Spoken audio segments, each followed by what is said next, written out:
in the heart. And we mentioned previously the effect of sin, the effect of jahl, ignorance on the heart. And we spoke most recently about the effect of ash-shubuhat, doubts, misconceptions, and erroneous interpretations of the religion on the heart. So today, inshallah ta'ala, we'll add to that list a few more diseases or disease causers. And the first one that we're going to mention is unnecessary talking. Unnecessary talking.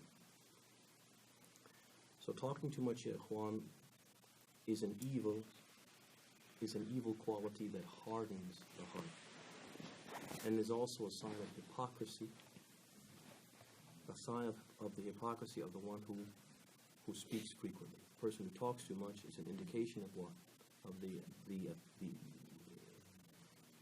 the presence of hypocrisy in his heart. And this is evidenced by the hadith of al-Tirmidhi, collected by the hadith of al-Tirmidhi, which was authenticated by Sheikh al-Imam al-Albani rahimahullah ta'ala on the authority of Abi Umama. Allah is on the authority of Abi Umama, who said that the Prophet sallallahu alayhi wa ala alihi wa sahbihi wasallam, he said, Al-haya'u wal-'i shu'batani min al-iman wal-bada'u wal-bayan shu'batani min nifaq. So he said in this hadith sallallahu alayhi wa sallam, he said, modesty and avoiding excessive talk are two branches of faith, two signs, two indicators that a person has faith is modesty and the fact that they try to avoid what? Talking too much. That they're very deliberate in what? In what they say, and measured in what they say. He goes on to say, sallallahu alayhi wa sallam, while al-bada, indecency, and al-bayan, we can say it means being outspoken or being vociferous, are two branches of hypocrisy. At-Tirmidhi rahimahullah ta'ala, he explains, he comments on the hadith, and he says, Al-bada huwa al-fuhshu fil kalam. He says what is intended by indecency is using foul language when speaking. Wal-bayan huwa kathratu al-kalam. And he says what is intended by outspokenness is talking excessively or being long-winded or speaking more than necessary. So this is a bad sign, a bad indicator, an indication of hypocrisy, as the Prophet says in this hadith. And that would tell you that an indication, as he also mentioned in the hadith, of al-iman, of faith, and a pure heart, is when a person what? He doesn't talk so much. And perhaps this is why the Prophet ﷺ himself, he used to observe long periods of silence. The Prophet ﷺ used to observe long periods of silence, and it would be observed by his companions that there would be extended lengths of time where the Prophet would just remain quiet. And we have those hadith where the Prophet would be sitting with his companions and they would be talking about al-jahiliyyah, talking about their experiences, talking about their conversions, and the Prophet would simply listen and smile. He wouldn't participate in those conversations. Also, whenever he was idle, instead of talking about this, that, or the other thing, which has no real benefit, the Prophet would spend that time making a tasbih, with tahmeed, with tahleel. So you would find the Prophet ﷺ in those times, instead of just talking about nothing, just to pass the time, he would pass the time in the dhikr of Allah, saying Alhamdulillah, Subhanallah, La ilaha illallah, Wallahu Akbar, ila akhirihi. And he would only speak, as the companions also commented, he would only speak when necessary. So someone would ask him a question and he would need to speak, or there would be an issue that would occur and he needed to address it. He would only speak when what? Necessary, and he would only say as much as was needed to be said, and he would only speak when speaking was more beneficial than being quiet. And he used to encourage his companions to follow this approach, and he used to say, sallallahu alaihi wasallam, "Man yu'minu billahi wal yawmil akhir falyaqul khayran aw liyasmut." He used to say, So whoever believes in Allah on the last day, then let him speak good or remain silent. So this is one of the diseases of the heart, or disease causers in the heart, ya ikhwan, is unnecessary talking. We should be mindful of this. Because it's very easy when we're with our companions and friends, just to what? Nastarsil. Just talk and talk and talk, and we're just talking about nothing. In fact, we get to the point where we just are groping for things to what? Talk about. Okay? And we start talking about, oh, look, there's a red car. Okay? I like red cars. We're just talking about, looking for things to talk about. And we could pass the time in something which is far more beneficial. Another poison of the heart is unrestrained glances. Unrestrained glances. Failing to lower one's gaze and constantly looking at that which is impermissible for one to look at. So this is another disease causer in the heart. And that is because the devil is shaitan. He uses these forbidden glances, first of all, to enter the heart. So the early scholars used to say that, wa alaikum salam wa rahmatullah, they used to say that forbidden glances are a means, like a doorway, for the shaitan to enter al-qalb, to enter the heart. So the shaitan is always looking for a way to what? To find into the heart. It's almost as if the heart is a fortress. It's difficult for him to enter. But we can create fathat. We can create what? Entrances by accident, inadvertently. And one of the entrances we create for a shaitan is when we do what? When we look at things that we're not supposed to look at. So when these images that we look at, we're taking them in, and they're entering the heart, it creates what? A fatha. It creates what? An opening, and the shaitan is able to what? To enter thereby. The second thing is once the shaitan gets in the heart, okay, riding on these unrestrained glances, these things that we're looking at, he's able to then use them to manipulate them to do what? To distract the heart from its more important concerns. So that's the second thing. The first thing, he enters. Then once he enters, he can do what? He can manipulate the image and what? And use it as he wills to what? To distract the heart from more important concerns. And then once he distracts the heart, he's able to do what? To corrupt it. So it's a three-step process. First, he enters. Then he distracts, and then he corrupts. Okay, so you say, okay, practically speaking, how does this play out? I want you brothers and sisters to think about something that we all do. Some of us do it more than others, but watching of what? TV, okay? Watching of the television, okay? So some of us do it a lot, some of us do it a little, some of us do it every now and again. We may visit people, and they're watching it, so we watch it with them, whatever. But the point is that, it's something that's out there. It's available. We might go to get our car repaired. We're sitting there waiting, and they have what? The monitors. It's on. We're there. We end up what? Watching it. You follow me? We get these, maybe news announcements on our phone. They let us know, hey, there's breaking news. And so we go to see what it is, and it's some type of video about, Trump or about this. But we watch it. It happens, okay? We watch, some of us do more than others, but we watch what? These images. Now, when we watch these images on TV, I want you to reflect upon how often in the course of that, whether it's a commercial, whether it's actually the program that we're watching, etc., how often do you see half-naked women? Women who are dressed in a way which is quite revealing. How often does that happen? I'd say it happens pretty often. Because that's just the world we live in. Is that not so? So when that happens, and it could be half-naked women, it could be half-naked men, whatever. So when we see these images, what kind of thoughts come across the mind? I'm not saying you don't fight those thoughts, but those thoughts what? They're there. Okay, you see a half-naked woman, those thoughts are there. So now, are those pure thoughts or evil thoughts? Pure thoughts or evil thoughts? ثم بعد ذلك, the session, it ends. They finish repairing your car, you get up, you leave. You watch the news brief, it's over. You're sitting with friends, they're watching it, you're watching it with them, you get up and you leave. Or you turn the TV off, whatever happens. The session ends, but when it ends, are you able to block out those images? Are you able to now say, okay, I saw it, and you just forget about it? Are you able to totally erase those images from your memory? No, what happens in many cases is those images keep what? Keep what? Reappearing.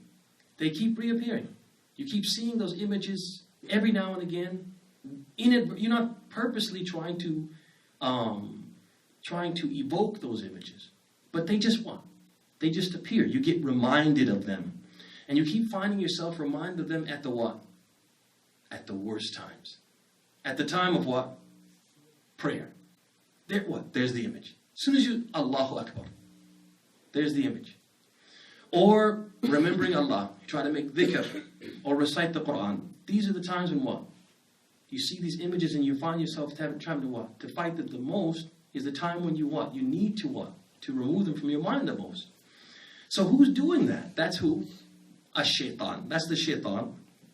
Using those prohibited glances to ruin our worship. And to come between us and the achievement of our Lord's pleasure. Subhanahu. And this is why Allah subhanahu wa ta'ala, this is the wisdom why Allah orders the believers to lower their what? Gaze. Believing men and believing women. So Allah subhanahu wa ta'ala says in Surah An-Nur, قُلْ لِلْمُؤْمِنِينَ يَغُضُّوا مِنْ أَبْصَارِهِمْ وَيَحْفَظُوا فُرُوجَهُمْ ذَلِكَ أَزْكَى لَهُمْ إِنَّ اللَّهَ خَبِيرٌ بِمَا يَصْنَعُونَ. He says, tell the believing men to lower their gaze and to guard their chastity. That is more purifying for them. Surely Allah is well acquainted with all that they do. Rakizu ya akhwani, focus on the statement, ذَلِكَ أَزْكَى لَهُمْ. Allah says, that is purer for them. Ibn Kathir, he said, أي أطهر لقلوبهم وأنقى لدينهم. He says it means purer for their hearts and better for their religion. And better for their religion. So one of the best medicines to treat the diseases of the heart is lowering what? Lowering the gaze. And unrestrained glances, just looking at anything and everything, is one of the greatest diseases or disease causers of the heart. So we have to pay attention to this, especially in the society that we live in, because even if you don't have a television, even if you don't have a television, you just say, hey, I'm just going to get this thing out of my house. Limiting it is not enough. Too much bad stuff on there. Going to get rid of it. When you go out, there's what? Billboards. When you go to your office, you're just going about. That's what? There are people out there who are what? Dressed lewdly. All those lewd images are there, even if you get rid of what? The television. So that being the case, we have an obligation to really try to observe this advice from Allah subhanahu wa ta'ala to what? To lower our gaze, in order to what? To protect our hearts from what? The shaitan, who's going to use these gazes to enter, to distract, and then ultimately to corrupt the heart. May Allah protect us from the shaitan and from the evil of shaitan. Should we stop now, Sheikh? Or, huh? It's not even 15 minutes, it's not. So it has to be 15 minutes. It has to be 3 diseases. 3 diseases. Khalas. Okay, let's take one more disease because the Sheikh says we have not done enough time. So another disease. What about you tell us about the cure? The cure, well, the cure is going to come once we complete all the diseases. But obviously the cure for unrestrained glances is what? To lower the gaze. Allah prescribed. But we're going to talk specifically about treatments once we finish all the diseases. We're going to talk specifically about treatments. Let's take another disease, ya ikhwan. And that's another disease that kind of plagues, unfortunately, it plagues the Muslims. Muslims who should know better. It plagues the Muslims. And it's one that we don't pay a lot of attention to it. We probably know in the back of our minds it's not a good thing, but we don't pay a lot of attention to it, and it's an I don't want to go far as to say epidemic. I don't want to use hyperbole. I don't want to exaggerate it, but it is a problem in the Muslim community. That's the problem of what? Overeating. The problem of overeating. And believe it or not, ya ikhwan, this is what? Something that makes the heart sick. It's a disease causer in the heart. And this is evidenced by what? Wa alaikum salam. This is evidenced by a number of hadith and athar. We're going to mention some of them. So first of all, we have the hadith of Ahmad al-Tirmidhi on the authority of al-Miqdam ibn Ma'di Karib, that the Prophet ﷺ, he said, مَا مَلَأَ آدَمِيٌّ وِعَاءٌ شَرًّا مِنْ بَطْنٍ بِحَسْبِ ابْنِ آدَمْ أُكُلَاتٌ يُقِمْنَ صُلْبَهُ فَإِنْ كَانَ لَا مَحَالَةً فَثُلُثٌ لِطَعَامِهِ وَثُلُثٌ لِشَرَابِهِ وَثُلُثٌ لِنَفَسِهِ. So he said in this hadith, sallallahu alaihi wasallam, he said, the son of Adam does not fill a vessel whose filling is more evil than his stomach. A few morsels should suffice to regain his strength, to make him or to enable him to regain his strength and keep him upright. So that tells you that when we eat, we're supposed to eat to live, not live to what? Eat. You see that? So we're eating for a specific purpose. What? To give us the strength and quwwah to what? Go about our merry way. Not what? Eating for the sake of what? Eating. It's there. So we might as well what? Devour it like a vacuum. Just eat everything. No. We're eating to what? To live, not living to what? Eat. So he says, if he must fill it, if he feels like he has to what? Fill his stomach, then let him fill it in the following way. He says, let him allow a third for his food, a third for his drink, and leave a third empty for easy breathing. So leave a third for what? For air, for breathing. Okay? Ibn al-Qayyim, he commented on this hadith, and he said, فَإِذَا مَلَأَ الْآدَمِيُّ بَطْنَهُ مِنْ هَذِهِ الْأَغْذِيَةِ وَاعْتَادَ ذَلِكَ أَوْرَثَتْهُ أَمْرَاضًا مُتَنَوِّعًا. He said, so if a person fills his stomach with this food and makes this his habit, this will cause him to be afflicted by various illnesses. He went on to say, rahimahullah ta'ala, وَعُرِضَ لَهُ الْكَرْبُ وَالتَّعْبُ بِحَمْلِهِ لِهَذَا الطَّعَامَ الْكَثِيرِ بمنزلة حامل الحمل الثقيل هذا إلى ما يلزم ذلك من فساد القلب وكسر الجوارح عن الطاعات وتحركها في الشهوات. So Ibn al-Qayyim goes on to say, he will experience difficulty and fatigue carrying all of that food. Any person who eats to his fill, when they eat to their fill, immediately after that they feel what? Sleepy. They feel tired. It's like 1 + 1 equals. They go hand in hand. You eat too much, you feel what? You feel tired. And so he says, you will experience difficulty and fatigue carrying what? All that what? Food. When you're full, you don't want to move around. You just want to do what? Sit down. When you sit down, you feel what? Tired. You know why? Because all the blood that's pumping what? Through your body and making all of your other, limbs and body parts active, it goes what? It goes toward the stomach to help your body now start to what? Process all of this what? This food. So the rest of your body becomes what? Very lazy. And the easiest thing to do is just do what? To sleep. The easiest thing is to what? To sleep. And let your body do what? Focus on what? Processing that food. So he says, he'll experience difficulty and fatigue carrying all that food, similar to that experience by one who what? Lifts a heavy load. As if he's what? Carrying something thaqeel, something heavy. He says this in addition to the fact that overeating necessitates the corruption of the heart, laziness of the limbs, and inciting them to desires. That people have a tendency to, he says, people have a tendency to be lazy when they what? When they eat a lot. It's true.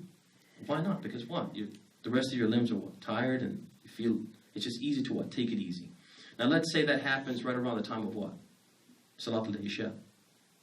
Person might actually fall asleep and do what? Just sleep through it. Wake up and it's Fajr. Or they get up and they're like, okay, I have to pray, and they just do what? They just throw off the prayer. They just throw it off. So let me just do 4, however they turn out to be, so that I can just lay down. And if they're a person who would like to get up for the night prayer, they find it what? Difficult or what? Impossible to do that. So you see how it starts to affect what? Affect their ibadah. And not only that, he says what? It can incite them toward what? Desire. So they'll incline toward what? Doing evil things as a result of what? Of all of that eating. Ibn Rajab, he said, commenting on this, he said, وَالشَّبَعُ يَمِيتُ الْقَلْبِ. He said, eating to one's fill kills the heart. And Sulaiman al-Darani, who's one of the early Muslims, he said, إِنَّ النَّفْسِ إِذَا جَاءَتْ وَعَطَشَتْ صَفَى الْقَلْبُ وَرَقَّ وَإِذَا شَبِعَتْ وَرُوِيَتْ عَمِيَ الْقَلْبُ. He says, indeed, when a person is hungry and thirsty, his heart will be pure and soft. And when his stomach is filled and his thirst is quenched, his heart will be blinded. And you have to think about this, ya ikhwan. Allah subhanahu wa ta'ala, He chose the best of people to be the companions of what? Muhammad. He chose the best of people to be the companions of Muhammad. He looked at all the hearts, chose the best hearts, and gave them to what? He chose those hearts to be what? The hearts of the companions of Muhammad. Chose the best of people to be his companions. And the Prophet even said in the hadith, he said, Khairun nasi qarni. He said, the best of people is what? My generation, my companions. Then, on top of that, he facilitated the best circumstances for what? For them to be what? The most righteous people. He facilitated the best circumstances, the circumstances most conducive for them to be what? Righteous and upright, and to be the gold standard for the Muslims. People that they could look to and say, yeah, this is how we should be. These are the people we should pattern ourselves after. What were their circumstances? What were their circumstances? Poverty. They were very poor, for the most part. Yeah, you had some individuals who were what? Wealthy amongst them, but overall they were what? Very poor, and their circumstances were straitened, and they went, oftentimes they went hungry.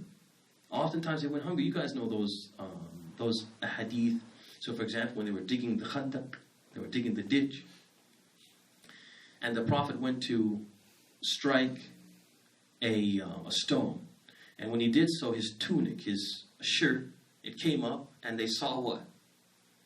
That he had tied a stone around his waist to keep back the cramps, or to help him deal with the cramps of what?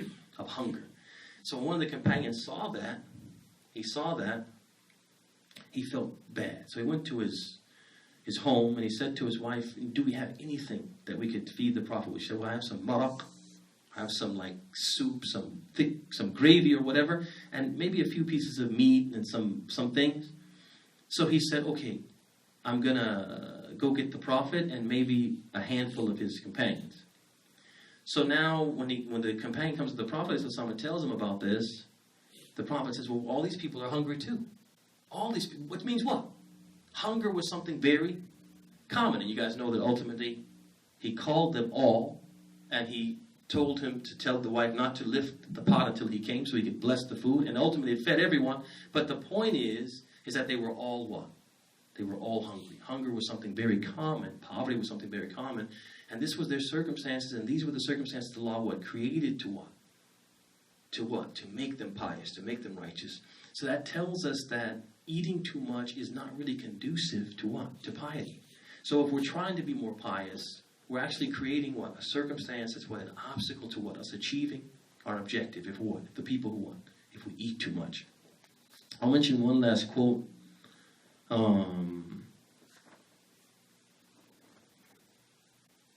Actually, two more quotes. These are really two good ones. The first one's from al-Hasan ibn Yahya. He said, من أراد أن تبزر دموعه ويرق قلبه فليأكل وليشرب في نصف بطنه. So al-Hasan ibn Yahya, he said, whoever wants to shed many tears for Allah and to have a soft heart, then let him fill only half of his stomach with food and drink. And finally, we'll mention the statement of Ibrahim ibn Adham, who said, من ضبط بطنه ضبط دينه ومن ملك جوعه ملك الأخلاق الصالحة وإن معصية الله بعيدة من الجائع قريبة من الشبعان. He said, the one who controls his stomach controls his deen. He's in control of his deen. He can be a good Muslim, he can be as pious as he wants to be if he can just what? Control his stomach. And whoever reigns in his hunger will possess righteous character. Indeed, disobedience of Allah is nearest to the one who has a full stomach and farthest away from the one who is hungry. And that's perhaps why the Prophet, where Allah subhanahu wa ta'ala created this circumstance for the companions, that they were oftentimes what? Looking for their next meal, waiting days on end for their next meal, and that made them what? People who were very pious and far away from what? Ma'asiyat Allah. May Allah make us like them. هذا وصلى الله وسلم وبارك على محمد وعلى آله وصحبه أجمعين. بارك الله فيك.